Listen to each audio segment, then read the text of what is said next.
কিশোরগঞ্জের ভৈরবে মাজারের পাশে পড়েছিল রজব আলী নামে এক মাজার ভক্তের রক্তাক্ত মরদেহ।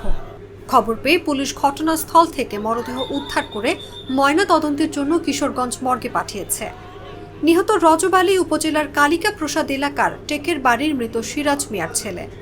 রোববার সকালের দিকে কালিকা প্রসাদ এলাকার পশ্চিম পাড়ার পোড়া শাহ পাগলার মাজারের পাশে তার রক্তাক্ত মরদেহ দেখতে পায় এলাকাবাসী। তেহেনি হরদম তাহে সবসময় এখানে তাহে তেহেন তিলার কোনো শত্রু নাই, জানা মতো কোনো শত্রু নাই, বাইরেদের কোনো চিন্তার দরকার নাই। আর আমরা গেলে বাইর গিয়া বুঝা ওখানে এর মধ্যে বুড়ে শুনলাম বাইরে তো মেরে রয়েছে। আরে কি তো মেরে নাই কেমনি আয়া দিই ভাই একসাথে বইয়া ভাত খাইলাম ভাই, এর মধ্যে কেডা দিয়ে কাম করলো ওখানে দারুণা যারা তাকে তার সাথে একটু পাগল হলে তুললো তারাই কাম করছে। সকাল 7টার দিকে জাহান মারা ফোন দিছে আমার মোবাইলে যে মাম্মু কিছু শুনছেন। আমি কই না। মাম্মু মাজার রেহানো বলে শিরু, তার ছেলেটার বাবার নাম হলো শিরু, তার পুতের হলো মাইরা ফারা দিয়েছে। আমি দেখছি তো আমি বাড়ি থেকে আসলাম। আর আমার জানা মতো এমনি তার কোনো শত্রু ছিল না। স্থানীয় ও প্রত্যক্ষদর্শীরা জানান, নিহত রজব আলী একজন মাজার ভক্ত লোক ছিলেন। একসময় তিনি জুতার ব্যবসা করতেন। দীর্ঘ 5 বছর যাবৎ মাজারের পাশে একটি টিন শেড ঘরে বসবাস করছিলেন। তিনি মাজারের সার্বিক বিষয় তদারকি করতেন। নিহতের পরিবার সিলেটের মেন্দিবাগ এলাকায় বসবাস করেন। তার 4 ছেলে রয়েছে। রজব আলী ভৈরব থেকে সিলেটে পরিবারের কাছে মাঝে মধ্যে গিয়ে থাকতেন।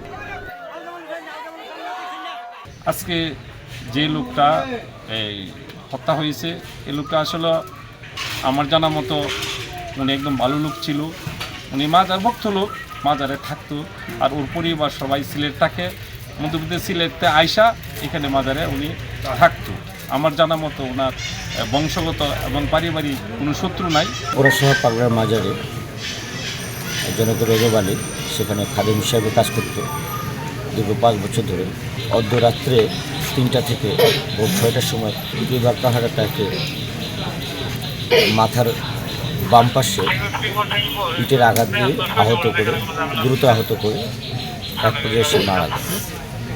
এই বিষয়ে আইনি প্রক্রিয়াধীন লাস্ট ময়নাতদন্তের জন্য মর্গ তদন্ত করা হইতেছে।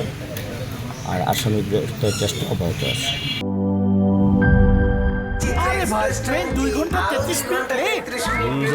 3 ঘন্টা 33 মিনিট। শোনেন, আপনি একটা ডিস্টার্ব। আরো 4 ঘন্টা 33 মিনিট আরো 4 ঘন্টা, এটা কোনো কথা? সময়টা দৌড়াবে। প্রাণ ডাল মুঠোই মুঠোই সময় পার।